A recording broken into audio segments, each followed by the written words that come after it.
გესალმებით ძვირფასო მეგობრებო, დღეს 24 ნოემბერია 2012 წელი და ჩავთვალე საჭირო თქვენ წინაშე გამოსულიყავი და მესაუბრა იმ საჭირო საკითხებზე, რაც ჩვენ საზოგადოებას რა თქმა უნდა აღელვებს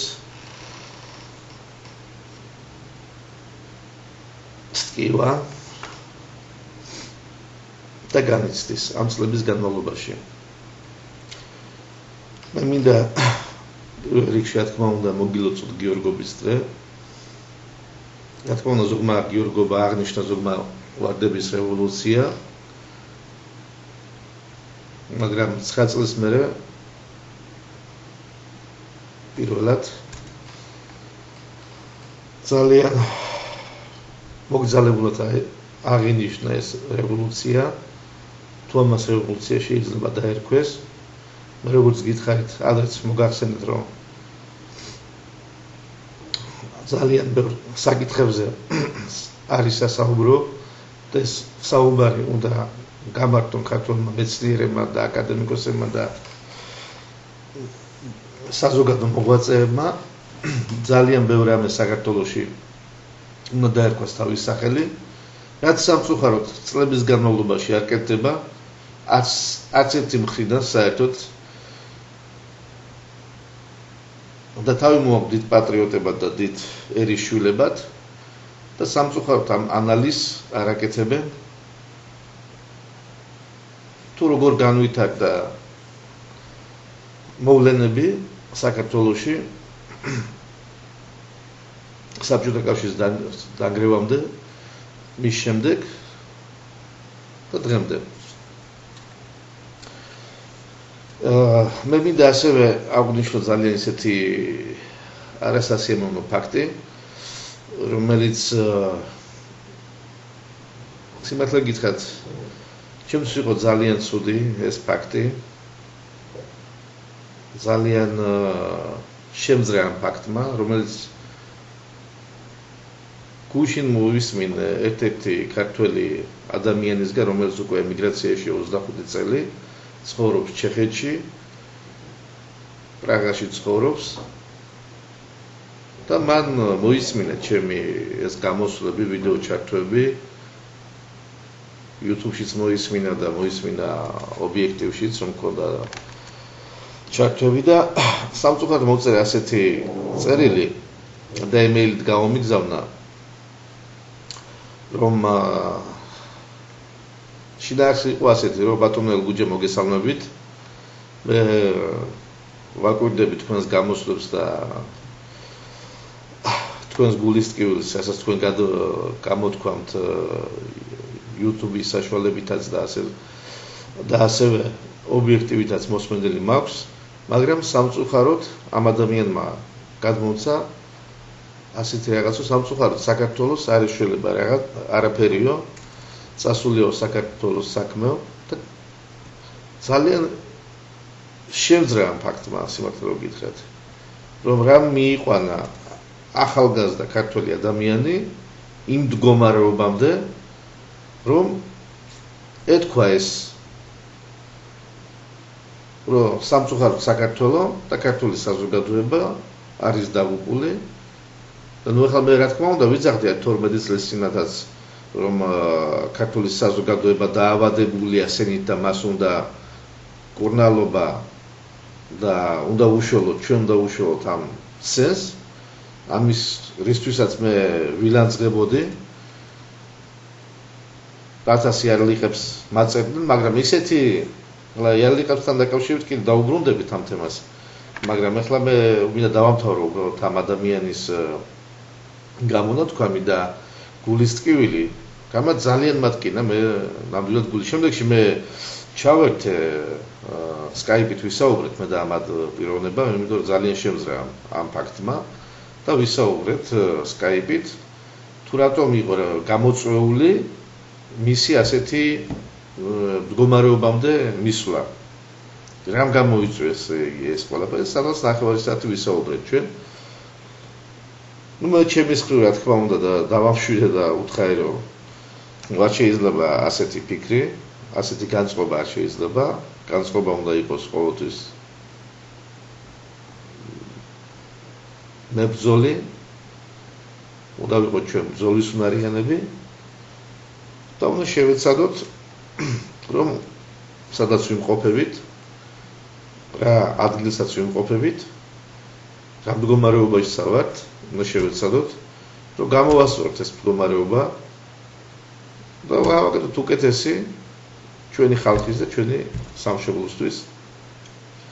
და ის მწარე სიმართლე, რა თქმა უნდა, რამდენიც არ უნდა მწარე იყოს, ჩვენ უნდა ვთქვათ აუცილებლად, რომ რასთანაა დაკავშირებული ეს კატაკლიზმები, რომელიც არის გამოწვეული საქართველოში და წლების განმავლობაში და ამაზე პასუხს არავინ აგებს და ეს არის კიდევ იმის ბრალი, რომ როდესაც მიდის ბრძოლა, როდესაც მიდის კატაკლიზმები და გამოდიან ადამიანები და ამას პირდაპირ იზახიან და ყველაფერს ცდილობენ თავისი სახელი დაარქვან, არის საზოგადოების რაღაც ნაწილი, რომელიც შემდეგში ამ ადამიანს ლანძღავენ. ასეთი ლანძღვის ობიექტი მე ახლა ამ ადამიანის გასაგონადაც მინდა ვთქვა, სოსოქვია ამ ადამიანს, იოსები, პრაღაში ცხოვრობს, უნდა ვთქვა ამ ადამიანის გასაგება, საერთოდ საზოგადოების გასაგონად, ასეთი ობიექტივიც ვიყავი, მეც ვიყავი ასეთი ობიექტივიც, რომ ათას ჭორს და სიბინძურეს იძახდნენ ჩემს მიმართ, რომ თითქოს მე ვიყავი ვიღაცების ხან ბერძნების აგენტი ვიყავი, ხან რუსების აგენტი ვიყავი და ასე შემდეგ. ეხლა მე პირველად მინდა ამ წლების გავიდა საკმაოდ წლები ამ ადამიანებს თან კი მაქვს მასაუბრები, მაგრამ სახალხოდ მინდა განახოთ ერთი დოკუმენტი თუ რამდენად ბინძურები არიან ეს ადამიანები და ყველაფერზე მიდიან ოღონდ თავიანთი ამბიციები დაიკმაყოფილონ. პატარა დიდი ამბიციები რო გქონდ, კი ბატონო, ხო მე ადრეს ვეუბნებოდით, ხო გეუბნებით, რომ თუ გაქვთ ამბიციები, დიდი ამბიციები, აუცილებლად შევეწირები და ფაში დაგიდგებით და ფეხი დამადგით, რომ ცოტა ზემოთ ახვიდეთ და ნამდვილად გაგიძლებთ და თქვენ ზემოთ ასვლაზე ვიმუშაობთ და იციან ჩემმა მეგობრებმა და ვინც მე მიცნობს ახლოს, რომ ნამდვილად ვარ ამის გამკეთებელი და ბოჭი გამიკეთებია, რომ ისო ჩემი მეგობარი წინ წასულიყო და რაღაცას მიერწია, ყველანაირ შეწირვაზე მივდიოდი და თმობდი ასე ვთქვათ ჩემ პოზიციებს. ჩემო კარგიბო. ახლა ზოგი იძახს, მე არ ვიყავი, სპორტსმენიც არ ვიყავი, მაგრამ ახლა ვინც იცის ჩემი გავცელეს ესაც რომ ესე იგი არ ვიყავი სპორტსმენი. ეს არის საქმე, რომელიც წაიკითხეთ რა წერია კარგად. მინაძე ელგუჯე, ხო? და როდესაც მე დავამთავრე ჯარი 99 წელში, საბჭოთა კავშირის ჯარი, როგორც სპორტსმენი დამტოვეს ნაწილში, ვიყავი CSKA-ში, საიდანაც ვიღებდი ხელფასს. მე არ მივდიოდი, მე მარტო თვეში ერთხელ ავდიოდი, მე არ ვიციოდი სამხედრო ფორმას. ავდიოდი თვეში ერთხელ და ვიღებდი ხელფასს და სხვადასხვა ის დანიშნულებს რაღაცებს და ბრუნდებოდი ისევ სახლში. და როდესაც საბჭოთა კავშირი დაიშალა და ჩემი ნაწილი მიდიოდა ნოვოროსიისკში, მე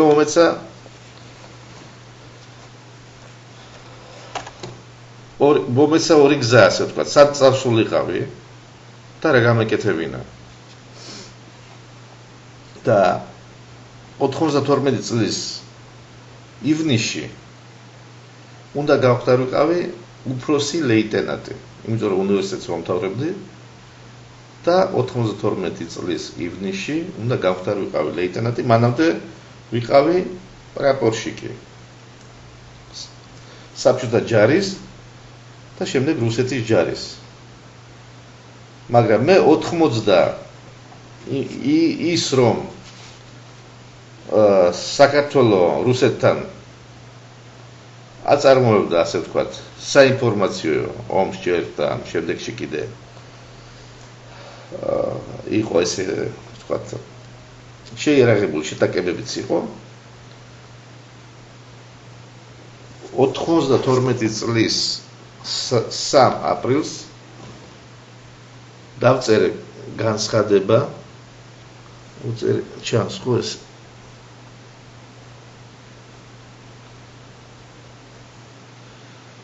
3 აპრილს დავწერე განცხადება და გავთავისუფლდი. ესე იგი უარი ვთქვი, მე ჩემ პრივილეგიებზე ის ნაწილი მიდიოდა ნოვოროსიისკში და ადამიანებმა ძალიან გასაგებ ენაზე მითხრეს, რომელ გუჯა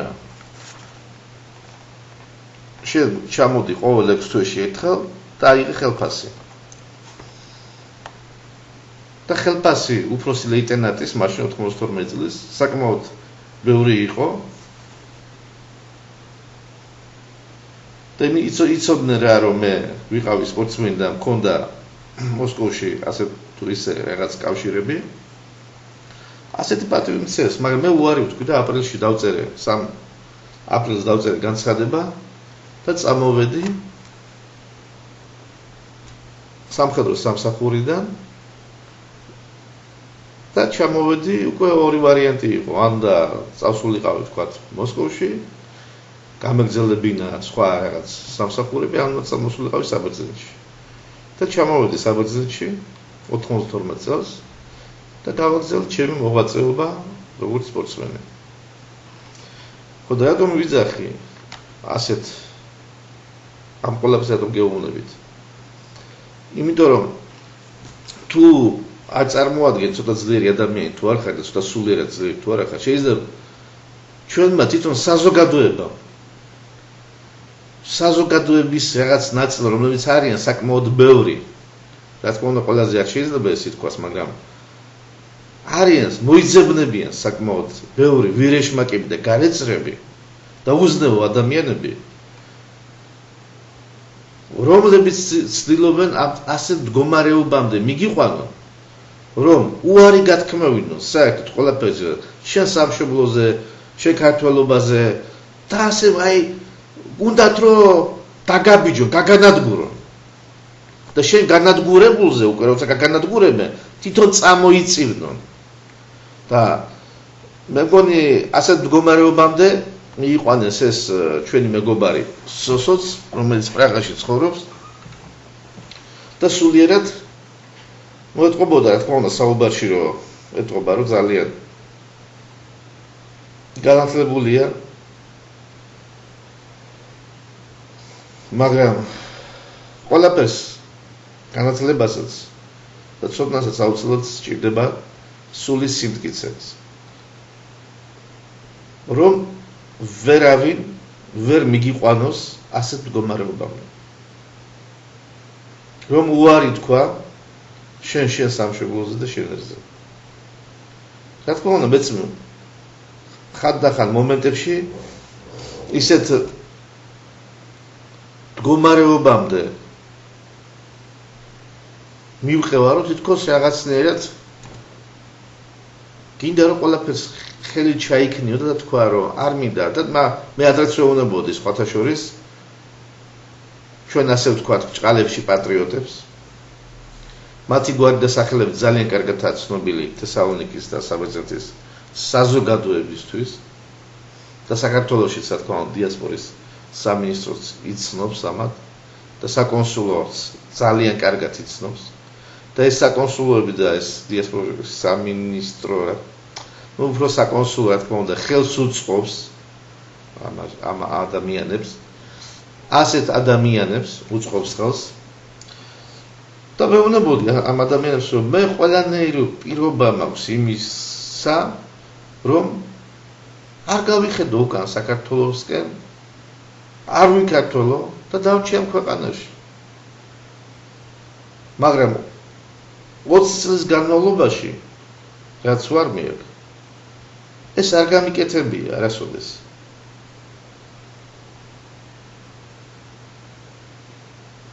და ვერც გავაკეთებ. თქვენ რამდენი საუბნა შეეცადოთ, რომ მე ეს გავაკეთო? ხო, ვერც გავაკეთო. არ არსებობს მაგის არანაირი ვარიანტი არ არსებობს. და ნუ მიგყავთ უბრალოდ იმ ადამიანების გასაგონად მინდა თქვა. ცოტა ზნეობას უნდა მოუხმოთ. და საზოგადოებამაც, ხო, უნდა დაინახოს, თვალები ფართოდ უნდა გაახილოს. და მე რო ვიზახი ამას, ხო? ზოგს გონია რომ მე ვლანძღავ. მე არ მინდა რომ გავლანძღო და ნამდვილად არ მაქვს ის მიზანი რომ ვიღაცა გავლანძღო. მაგრამ უნდა ითქვას ეს ყველაფერი. ზოგს ისაც არ მოსწონს როგორ საუბრობ მე ქართულად. თუმცა ისე გრამატიკულად ვერ საუბრობ ქართულად და სასვენ ნიშნებს ვერ ვსვამ იქ სადაც საჭიროა, ხო? ჩემო კარგებო, მე გითხარით თქვენ რომ 85 წელია თითქმის გასული ვარ საქართველოსთან. 92 წელს ჩამოვედი აქ. ხო და იმას რასაც ვსაუბრობ, ხო? და მე არ მაქვს პრეტენზია რომ მე დიდი ლიტერატორი ვარ, ან ლექსებს ავწერ რაღაც პოეტი ან მწერალი და ასე შემდეგ, ან ფილოლოგი. მაგრამ პრეტენზია მაქვს იმისა, რომ ამ ქვეყანაში სადაც ვიმყოფებით საბერძნეთში, ხო? ამ ქვეყნის ასავალ-დასავალი და ეკონომიური პოლიტიკური ცხოვრება შესწავლილი მაქვს. და ეს ყველაფერი, ხო? შეეძლო გამოიყენოს ქართულმა დიასპორამ. მაგრამ სამწუხაროდ რას ვიღებთ? რომ ვერ იყენებს. და იმის მაგივრად რომ გამოიყენოს საკონსულო პირდაპირ აქეზებს ვიღაცებს, რომ არაა საჭირო თქვენ შეიკრათ, არაა საჭირო თქვენ ერთ ორგანიზაციად ჩამოყალიბდეთ, იყავით 10 და 20, ხო და ასეთ გამყიდველებმა დაანგრიეს საქართველოს ზუსტად და ქართული ხალხი. კონსულები, რომლებიც აქ დაინიშნენ და რომლებიც მსახურობდნენ და მსახურობენ, ამ ადამიანებთან სადეზებთ ხალხო თქვენ რაღაცას. თქვენს გარშემო მოიხედეთ. და იმასაც გვიმტკიცება, რომ არაა საჭირო. და რატომ არაა საჭირო თუ ამის ფაქტები და ამის ანალიზი შეუძლია გააკეთო, ის ვერ მოყავთ, ანალიზი ვერ აკეთებენ. ნუ მოკლედ, ჩემო კარგებო, ცუდ დღეში ვარ ძალიან.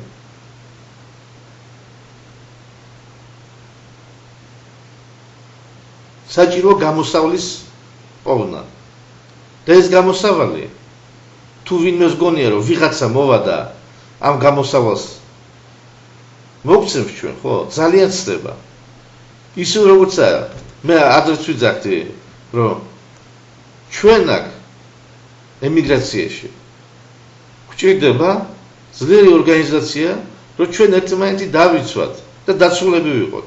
იმიტომ ჩვენ ვამჩნევდით, რომ საქართველოს მთავრობა ჩვენსკენ არ იხედებოდა და აქამდე არ იხედებდა, ღმერთმა ქნას ახლა ახალი მთავრობა რაც მოვიდა, გამოიხედოს აქეთკენ და რაღაც მხარი დაგვიჭიროს, მორალური მხარდაჭერა გამოგვიცხადოს.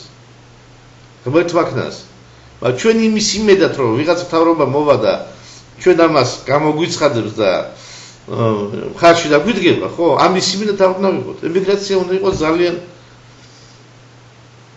შეკრული. ერთ ორგანიზაციად უნდა იყოს.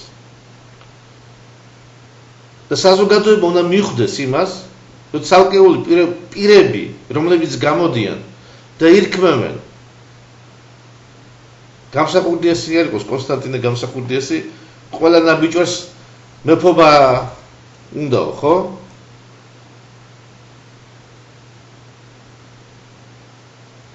რა უბედურებაა ეს ვერ გაავია. თუ ვინმეს უნდა სათქმელი თქვას და პირველობა უნდა თუ რაღაცა უნდა თქვას და ჩვენ აუცილებლად დაუდგებით ხარში. მაგრამ ეს უზნეოდ, ხო? არ შეიძლება იმოქმედონ. ცოტა ფართოდ უნდა გაახილონ თვალები. სად მიდიან, სად ხარჯავს? ფულ სად ხარჯავს? თითო კაპიკს სად ხარჯავს? ქართული საზოგადოება. ესა თავად დამას რომ მეუნებოდი, ეგ უნდა რაღაც იმებზე ველაპარაკებოდი. ელემენტარულია ძალიან ყველაფერი. იმიტომ სადაც შენ ფულს ხარჯავ, ესე იგი შენ მიდიხარ და იქ ლოცულობ. და სად უნდა ილოცო და ის უნდა ილოცო, ხო? ეგ უნდა ქონდეს გარკვეული, ძალიან მკვეთრად და მკაფიოდ და პირდაპირ. და პრინციპულები უნდა იყოს. დამალობანას, ნუ ეთამაშებით ხალხო. ნუ თამაშობთ. მე ჩემი სათქმელი გითხარით და ამას ვიძახი სულ. და თქვენ რომ მოგაქვთ თქვენი თავები დიდ ერის მამებად და პატრიოტებად, თქვენი სათქმელი არ გაუგია არავის საერთოდ. ლექსების გარდა. თუ რამე გინდათ, გამოდი და პირდაპირ თქვით. თუ არა და ხო, მე ადრეც ავთქვი ეს.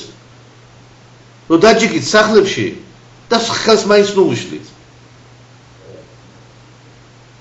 და საზოგადოებამ კიდევ ერთხელ ვიძახი, უნდა გაათვითცნობიეროს. რომ თავისი ერთი კაპიკი სად იხარჯება და რატომ იხარჯება.